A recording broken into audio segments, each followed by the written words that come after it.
আসসালামু আলাইকুম। আমাদের আজকের ভিডিও টপিক হলো ফ্রেজ। আমরা এর আগের ভিডিওতে আমরা ক্লজ শিখেছিলাম, এখন ফ্রেজ শিখবো। ফ্রেজও বাক্যের একটি অংশ, বাট এখানে সাবজেক্ট এবং ফাইনাল ভার্ব থাকে না। হ্যাঁ, সো আমরা এখানে মূল ব্যাপারটা হলো এখানে ফাইনাল ভার্ব থাকবে না, ফ্রেজ। এখন ফ্রেজকে আমি যদি রেডেন মার্টিনের মধ্যে ভাগ করতে যাই, তাহলে সে নাউন, অ্যাডজেক্টিভ এবং অ্যাডভার্ব ক্লজ তিন ভাগই ভাগ করেছেন। বাট এছাড়াও কিছু ক্লজের ফ্রেজ মানে ফ্রেজের টাইপস আছে: noun phrase, adjective phrase, adverb phrase, prepositional phrase, তারপরে participle phrase, infinitive phrase.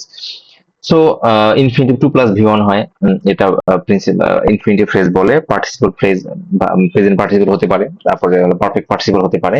But মূল কথা কি, আপনি যখন নাউন, তারপরে অ্যাডজেক্টিভ এগুলো কি হিসাবে কাজ করে বা অ্যাডভার্ব কি হিসাবে কাজ করে সেগুলো যদি শেখেন পার্সোনাল স্পিচে, তাহলে সেই এখানে সেই একই জিনিস, সেখানে ভিন্নতার কিছু নেই। আপনি দেখবেন যে ওই ফ্রেজটা নাউন হিসেবে কাজ করছে কিনা বাক্যের মধ্যে, সেটা অ্যাডজেক্টিভ হিসেবে কাজ করছে কিনা, নাকি অ্যাডভার্ব হিসেবে কাজ করছে, তাহলে সেটা সেই টাইপের ফ্রেজ হিসেবে আপনি কাউন্ট করবেন। Identification of parts of speech যখন পড়বেন, তখন সবসময় চেহারা না দেখে তার বাক্যের কাজ, অবস্থান, সে কি হিসাবে কাজ করছে সেটা দেখলেই খুব সুন্দর আনসার হয়ে যায়। আচ্ছা, আমরা দেখি, একটু আমরা প্র্যাকটিস করি, তাহলে একটু বিষয়গুলো একটু আমাদের ইজি হবে। এখানে প্রথম বাক্যটা আসলে যতটা না ফ্রেজের, তত তার চেয়ে বেশি হলো স্ট্রাকচার এবং meaning based question. Contrasting with the works of the rationalist, রেশনালিস্টদের কাজের বিরোধী হয়ে হিউম হেল্ড দ্যাট, হিউম একজনের নাম, সে কিছুটা করেছে, সেন্টেন্সটা আরো ছিল, সংক্ষিপ্ত হয়ে গেছে। যাই হোক, এই দ্যাট এর আগের একটা সাবজেক্ট ভার্ব, পরে একটা সাবজেক্ট ভার্ব অবশ্যই আছে। সো এই পুরো অংশটা, এখন প্রথম অংশে এটা যেহেতু কমার আগে, এটাকে আপনি ফ্রেজ হিসাবে আনতে হবে।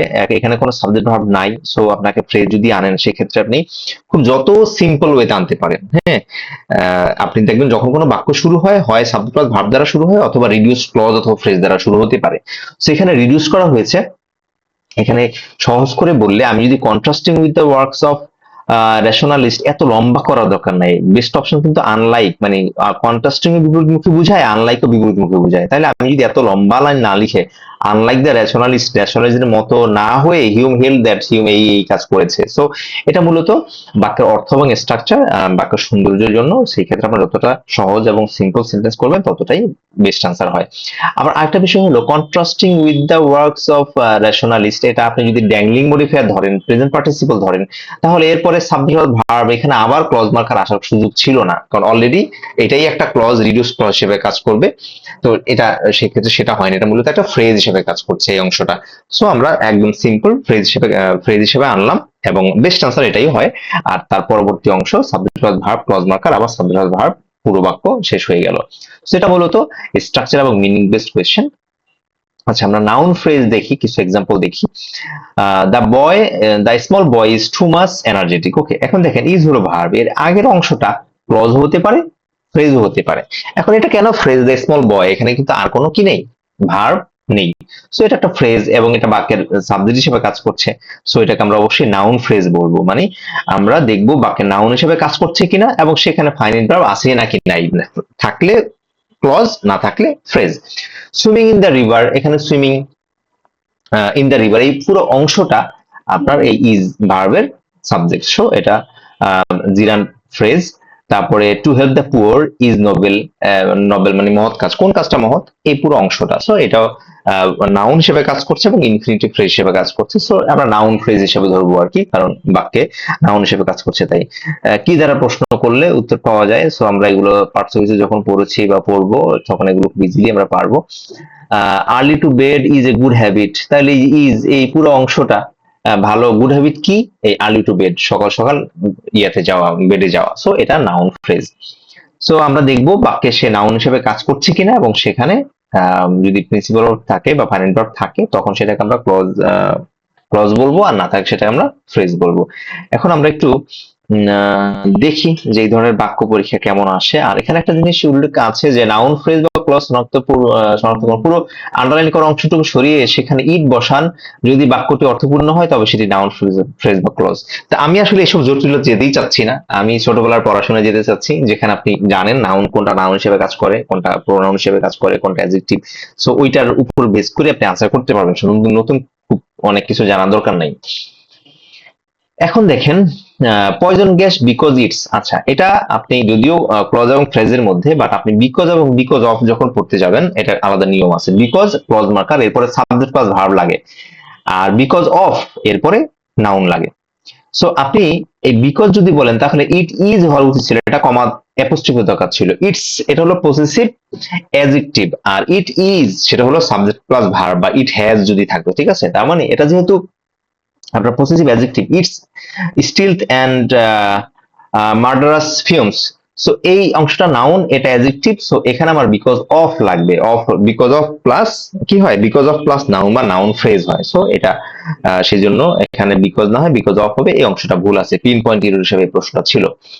Potatoes require a temperate climate with a regular and painful supply of rain, a plentiful, আচ্ছা এখানে এ আছে না, এখানে এটা নিচে টানানি করা দরকার ছিল, সাপ্লাইজ হবে না, এটা হবে সাপ্লাই।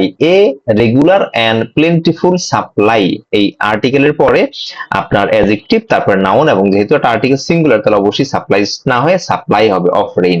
সো এটা মূলত আমরা আর্টিকেলের ব্যবহার শিখলে খুব সহজেই পারবো। Article plus adjective plus noun, এবং নাউনটা অবশ্যই এই আর্টিকেলের সাথে সামঞ্জস্যপূর্ণ হতে হবে।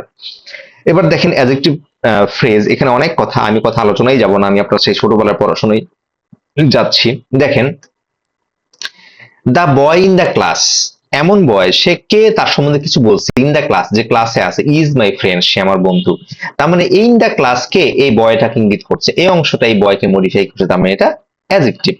শি ইজ ভেরি ইন্টেলিজেন্ট, এটা কমপ্লিমেন্ট হিসাবে এই ভেরি ইন্টেলিজেন্ট দুটো ওয়ার্ড মিলে একটা ফ্রেজ হয়েছে, তার মানে এটা অ্যাডজেক্টিভ। এই বি ভার্ব, আমরা জানি বি ভার্বের পরে অ্যাডজেক্টিভ হয়, পুরোটা অ্যাডজেক্টিভ ফ্রেজ হিসেবে কাজ করছে। বাট এমনি যদি ওয়ার্ড বিজটা আপনি আলাদা করেন, এটা অ্যাডজেক্টিভ, এটা adverb. The house on the hill looks beautiful, পাহাড়ের উপরে দ্য হাউস, এই হাউসটা কেমন বা কোথায় এটার অবস্থান, এটা সম্বন্ধে একটা তথ্য দেওয়া হয়েছে।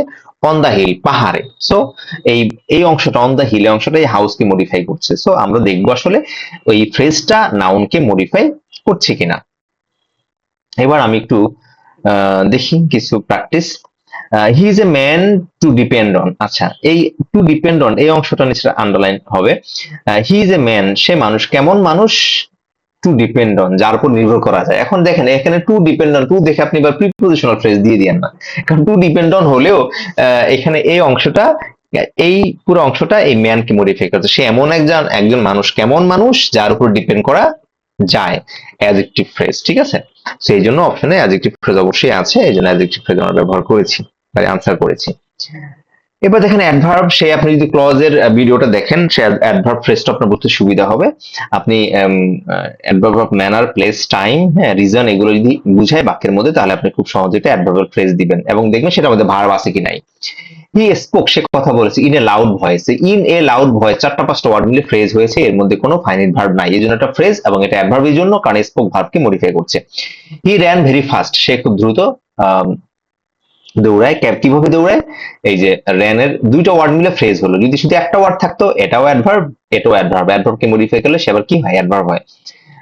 We will meet in the evening, এটা সময় বোঝাচ্ছে, আমরা কখন দেখা করব, ইন দ্য ইভিনিং সন্ধ্যায় দেখা করবো। সো এই অংশটা অ্যাডভার্বিয়াল ফ্রেজ, ভার্বকে মডিফাই করছে তাই অ্যাডভার্ব, ফাইনাইট ভার্ব নাই তাই এটা phrase. Which of the following is an adverbial phrase, okay. আচ্ছা এখানে একটাই ফ্রেজ আছে, বাকি সব ক্লজ, এখানে ওয়ার ভার্ব আছে, ওয়ার ভার্ব আছে, হি লাভস ভার্ব আছে, সো এগুলোকে আমি ভার্ব আসলে ব্যবহার করতে পারবো না, মানে ক্লজ বলতে পারবো না, ক্লজ ফ্রেজ বলতে পারবো না, ক্লজ বলবো। এই একটাই আছে আফটার দ্য সানসেট, এটা হলো ফ্রেজ। প্রিপোজিশনাল ফ্রেজ, আচ্ছা প্রিপোজিশন আমরা কি জানি, আগের প্রিপোজিশন তার পরবর্তী নাউনের আগে বসে পূর্ববর্তী অংশের সাথে কি করে, সম্পর্ক তৈরি করে। দ্য হেভি রেইন, এই অংশটা এখানে একটা প্রিপোজিশন এনে বা যাই আনি আমি, আগের অংশটার সাথে যুক্ত করবে। নাউন অ্যাডজেক্টিভ অ্যাডভার্বের কাজ করতে পারে বাক্যের অবস্থানের উপর নির্ভর করে, যাক সেটা পরের বিষয়।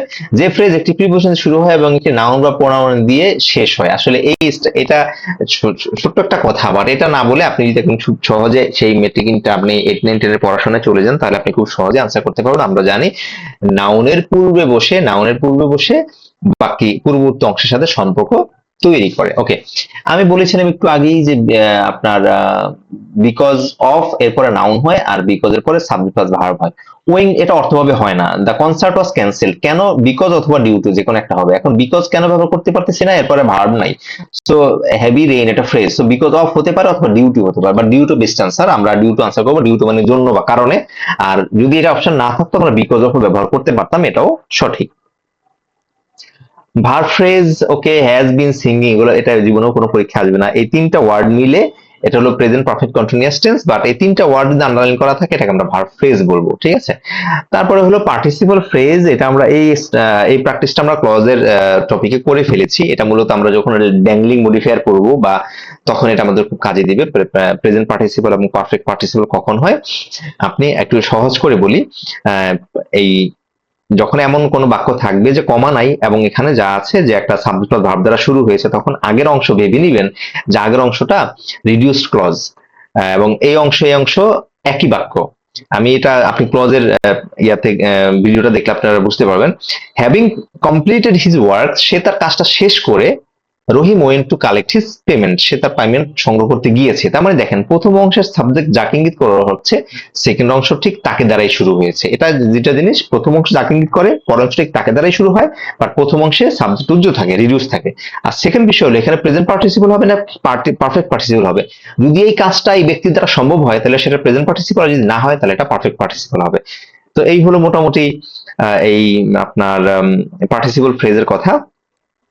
আর এরপর ইনফিনিটিভ তো to plus V one, to learn English is important, এই পুরো অংশটা ইনফিনিটিভ ফ্রেজ, বাট এটা কোনো পরীক্ষা আসেনি। আশা করি ফ্রেজটা মোটামুটি, ক্লজ বলেন ফ্রেজ বলেন, দুইটা জিনিস খেয়াল করবেন, ক্লজের মধ্যে সাবজেক্ট প্লাস ভার্ব থাকবে, ফ্রেজের মধ্যে থাকবে না। এবার এটা কোন প্রকারের সেটা বোঝার জন্য জাস্ট ছোটবেলার যেই নাউন, প্রোনাউন, অ্যাডজেক্টিভ, অ্যাডভার্ব বাক্যের কি হিসাবে কাজ করে সেগুলো বুঝবেন, জাস্ট তার সাথে কম্পেয়ার করবেন, তাহলে আপনি খুব সহজে আনসার করতে পারবেন।